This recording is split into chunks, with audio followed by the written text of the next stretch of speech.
cerita yang punya logika. Bagi yang tidak punya logika, skip aja.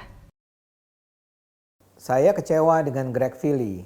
Dia ini ahli Indonesia terkemuka yang mengajar di Australia National University. Akhir September, dia menulis artikel berjudul Jokowi's Repressive Pluralism. Sebagaimana terbaca di judulnya, Greg menuduh Jokowi represif. Secara lebih spesifik, Jokowi dituduh menindas kaum Islamis. Sebagai sesama dosen, walau saya pendukung Jokowi, saya tentu tertarik dengan tulisan Greg. Saya ingin baca analisis dari seorang kritikus yang jernih. Biasanya analisis orang luar bisa lebih objektif, tapi kali ini saya harus kecewa. Greg seperti tidak paham kondisi Indonesia.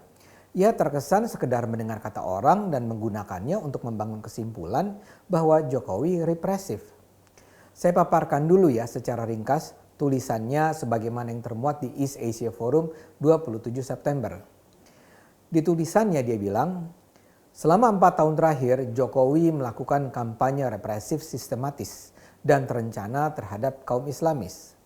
Menurutnya lagi, kebijakan anti-Islamis ini mengikis hak asasi manusia, merendahkan nilai-nilai demokratis, dan bisa menjadi bumerang bagi pemerintah yang akan dianggap memiliki antipati terhadap Islam. Greg menjelaskan bahwa Islamis itu memang harus dibedakan dari Islam. Kaum Islamis adalah kalangan yang berusaha menerapkan syariah dalam kehidupan masyarakat dan struktur negara. Gerakan ini mencakup dari partai politik berbendera Islam yang ikut dalam pemilu sampai kaum jihadis militan yang menggunakan kekerasan. Nah, kalangan pejuang penegak syariah inilah yang menurut Greg kini ditindas. Mereka dianggap sebagai ekstremis dan karena itu ditindas. Menurut Greg, para anggota PKS menjadi objek tindakan represif dan diskriminatif dari pemerintah. Bentuk represinya beragam. Banyak pegawai negeri, akademisi, guru terhambat kariernya karena pandangan keagamannya. Begitu juga di perusahaan-perusahaan swasta dan BUMN menurut Greg, kaum Islamis juga dicopot dari posisi strategis atau dihambat promosinya. Ribuan kalau bukan puluhan ribu Islamis, kata Greg, sudah menjadi sasaran langkah represif ini.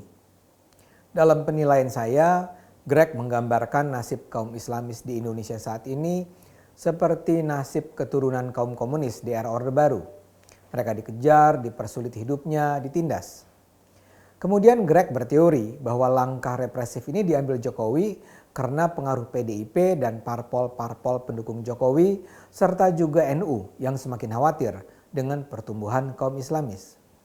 Para pejabat di sekitar Jokowi menurut Greg terutama berkaca pada kemampuan kaum Islamis memobilisasi ratusan ribu warga untuk menjatuhkan Ahok pada 2016-2017. Menurut argumen Greg, atas dasar peristiwa itulah mereka kemudian mendesak Jokowi melakukan tindakan keras sebelum kondisi tidak terkontrol. Greg sendiri menganggap pertumbuhan kaum Islamis sama sekali tak perlu dikhawatirkan.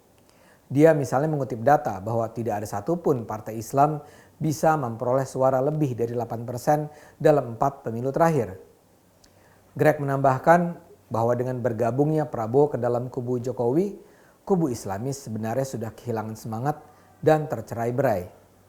Pendeknya katanya tidak ada lagi ancaman Islamis di Indonesia. Di bagian akhir tulisannya, Greg menyarankan agar demi toleransi dan keberagaman, pemerintah Jokowi menerima keabsahan gagasan-gagasan dan aktivitas kaum Islamis. Greg bahkan mendesak pemerintah Australia agar peduli dengan kampanye anti-Islamis di Indonesia ini. Buat saya, analisis Greg ini luar biasa mengherankan. Tentu saja sebagai ilmuwan yang peduli dengan demokrasi di Indonesia, wajar bila dia khawatir kalau Jokowi sekarang menjelma menjadi Soeharto yang menindas Islam. Tapi masalahnya, dia dapat informasi dari mana ya, sehingga dia punya gambaran yang sangat dramatis tentang kerepresifan Jokowi. Dari mana dia dapat informasi bahwa pemerintah memandang mereka yang mendukung syariah sebagai ekstremis? Sejak kapan anggota PKS menjadi objek tindakan represif dan diskriminatif dari pemerintah? Dari mana Greg dapat info bahwa puluhan ribu orang, pegawai negeri, guru, ilmuwan, profesional ditindas kariernya saat ini? Kita tentu setuju bahwa beberapa tahun terakhir ini pemerintah memang mengambil langkah tegas. Tapi langkah tegas Jokowi sama sekali nggak bisa dimasukkan dalam kategori represif terhadap Islamis. Yang dibubarkan itu Hizbut Tahrir Indonesia karena HTI menolak gagasan NKRI dan ingin mendirikan khilafah. Dan bukankah banyak negara lain demokratis juga yang menolak HTI, termasuk Jerman, Prancis, Spanyol. Yang tidak diberi izin organisasi oleh pemerintah adalah FPI, yang selama ini memang terkesan sebagai kumpulan preman yang memelaki orang atas nama Islam. Yang dihabisi adalah kelompok-kelompok Islam yang menggunakan senjata untuk menteror Indonesia. Yang diperketat ruang geraknya adalah ulama-ulama yang mengajarkan kebencian, kebohongan, yang mengkafir-kafirkan orang, yang memprovokasi umat untuk membenci Kristen, Tionghoa, dan semua orang yang berbeda keyakinan. Langkah tegas Jokowi ini juga harus dibaca dalam konteks Islamisasi di Indonesia yang terus berkembang sejak awal reformasi. Kelompok-kelompok Islamis memang tidak lagi mengandalkan partai politik Islam. Mereka secara sistematis dan terencana menyusup untuk menguasai birokrasi, lembaga-lembaga strategis, BUMN, lembaga pendidikan, selain tentu saja lembaga-lembaga keagamaan. Dan begitu mereka menancapkan kuku di sana, mereka akan melakukan rangkaian tindakan diskriminatif untuk menyingkirkan orang-orang yang dianggap tidak mendukung cita-cita Islamisasi. Kalangan Islamis mana peduli dengan demokrasi? Lihat saja penerapan perda-perda syariah yang jelas-jelas anti demokrasi dan hak asasi manusia. Yang menarik juga dari perda-perda Islamis ini adalah itu semua digolkan bukan oleh parpol Islam yang cuma punya suara 8% kata Greg, melainkan parpol-parpol yang selama ini dikenal sebagai nasionalis, termasuk PDIP. Dengan kata lain, argumen Greg bahwa apa yang disebutnya langkah represif Jokowi ini adalah pesanan partai-partai nasionalis sama sekali nggak bisa diterima. Greg, ancaman Islamisasi itu sangat nyata. Kami nggak peduli dengan apa kata Australia. Yang kami hadapi itu ancaman nyata. Kaum Islamis adalah kaum yang mengancam Indonesia. Kaum Islamis adalah ancaman pada demokrasi. Dan Jokowi tidak menghadapi mereka dengan represif. Tentu saja kekuatan kaum Islamis dipreteli. Sebagai contoh sederhana, di UI, BEM yang dikuasai kaum Islamis tidak lagi diberikan kewenangan menangani program penerimaan mahasiswa baru. Tapi BEM sendiri dibiarkan hidup bebas. FPI tidak dinyatakan sebagai organisasi terlarang, tapi juga tidak diterima untuk tercatat sebagai organisasi kemasyarakatan yang terdaftar.